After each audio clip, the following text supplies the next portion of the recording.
духонагаи фурӯшӣ дар Гипразем ва Нигарадок. Аз ин тараф бозори Вориси Сомон, мактаби 91, Дехқонбозори Гипразем, аз ин тараф заправкаи Тоҷирон, хонаи фурӯши имрӯзаамон дар мана ҳамин минтақа ҷойгир мебошад. Аз ин тараф мо омадем ва марҳамат худи бинои истиқоматӣ. Духонагаи пурра мебошад бо масоҳати умумии 98.6 метри квадратӣ дар сеюм ошёнаи бинои новостройка. Худи бино аз 6 ошёна иборат мебошад. Бино лифт надорад, техпаспорт дорад, хона бо таъмир аст ва қисман бо чизучорааш фурӯхта мешавад. Нархаш $97,000 боз савдо мешавад барои харидорҳои аниқ. Рақамҳои соҳиби хонандаро векнан, ватсап доранд аз номи канали Дом Тиҷей барои маълумоти бештар занг зада пурсон шавед.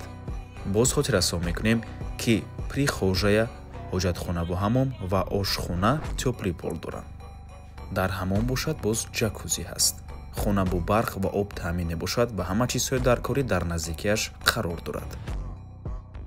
ва ба ҳамин навор мо ба анҷом мерасад. Раҳмати калон ки моро то охира тамошо карден. Барои реклама ба рақамҳои 97 14 55 15 танҳо дар ватсап ё ин ки телеграм муроҷиат кунед. То боздид барори кор. худо нигаҳбон.